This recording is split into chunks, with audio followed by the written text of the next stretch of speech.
Bonjour à tous et bienvenue dans ce nouvel épisode de notre série dédiée à la communication d'entreprise. Aujourd'hui, je suis rejoint par Laurent Rousset. Merci beaucoup d'être avec nous. Laurent, tu diriges une équipe Customer Success chez Microsoft et donc on l'a vu dans les épisodes précédents, c'est important d'intégrer la communication dans le flux de travail des employés.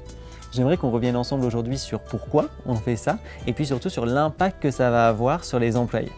Effectivement, nous avons voulu améliorer l'efficacité de nos communications envers nos collaborateurs. Le monde du travail a évolué, notamment avec le télétravail, et les outils de communication classiques ne sont plus aussi efficaces pour véhiculer certains messages. La communication papier, la communication visuelle ou la communication par mail. On s'est donc posé la question, où sont nos collaborateurs, l'ensemble de nos collaborateurs au quotidien, que ce soit dans un lieu physique ou virtuel? Et finalement, la réponse est assez simple, dans Microsoft Teams. Aujourd'hui, il y a plus de 270 millions d'utilisateurs de Microsoft Teams chaque mois et il n'est pas rare que les collaborateurs ouvrent d'abord l'application Microsoft Teams versus Outlook. On a voulu donc rassembler l'ensemble des outils de communication dans Teams, que ce soit le réseau social d'entreprise, l'intranet, les solutions de sondage pour prendre le pouls des employés en temps réel, ou encore d'autres solutions qui permettent d'envoyer des communications extrêmement ciblées à une personne ou à un groupe d'individus. Et en faisant ça, on a remarqué que le taux d'engagement avait été multiplié par 10 lorsqu'on envoyait une communication par Teams versus par email. C'est-à-dire qu'on augmentait par 10 le nombre de clics ou encore qu'on augmentait aussi le taux de lecture puisqu'il n'est pas rare de voir des communications avec des taux de lecture de plus de 85% lorsque c'est fait par Teams. Ouais, c'est vraiment énorme. Première question pour toi Laurent, est-ce qu'on voit un impact sur le temps passé par l'utilisateur justement pour aller chercher de l'information quand on utilise ces nouveaux procédés? Bien entendu, en fait, ça simplifie énormément l'expérience employée.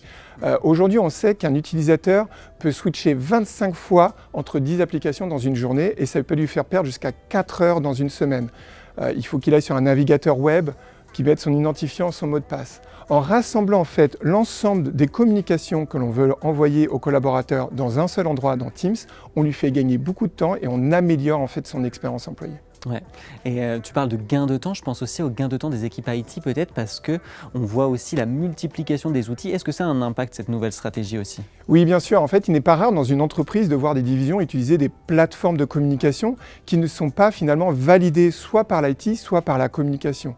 Pourquoi? Parce que les équipes ne savent tout simplement pas qu'il existe des solutions corporate pour passer certains messages.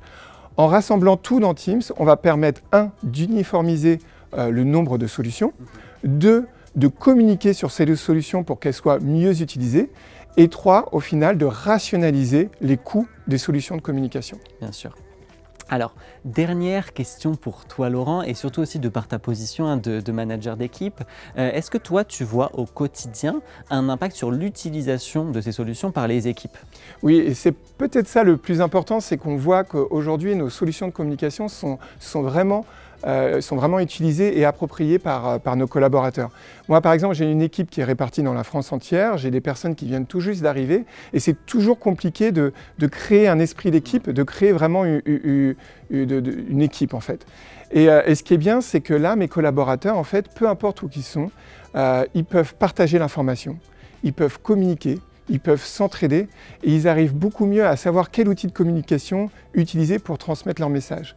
Un exemple, par exemple, aujourd'hui, on a depuis longtemps des applications qui permettent de remercier des collaborateurs lorsqu'ils nous ont aidés sur un projet. C'était rarement utilisé. On utilisait souvent le mail, mais finalement qui était peu lu ou qui semblait un peu lourd pour certains. Aujourd'hui, en mettant cet outil dans Teams, en un clic, le collaborateur peut envoyer un message de félicitations, de remerciements, de reconnaissance vis-à-vis de ses collègues. Et ça crée vraiment un capital social, ça permet de créer de l'adhésion dans les équipes. Donc cette dimension bidirectionnelle de la communication, qui n'est pas seulement du manager ou des équipes de com vers les équipes, mais des équipes entre elles, c'est peut-être un des points les plus importants de mettre des outils de communication au sein de Teams. Exactement. Alors tu l'as dit, on retrouve bien tous les sujets d'engagement, de productivité, de gain de temps, d'uniformisation des outils et enfin, comme tu le dis là, de dialogue bidirectionnel pour renforcer le capital social. C'est toutes les problématiques qui avaient été énumérées dans les épisodes précédents. Donc merci beaucoup de les avoir remis en lumière et de nous expliquer l'impact que ça a sur les employés. De votre côté, je vous donne rendez-vous dans le prochain épisode pour la conclusion de cette série. Merci beaucoup et à très vite.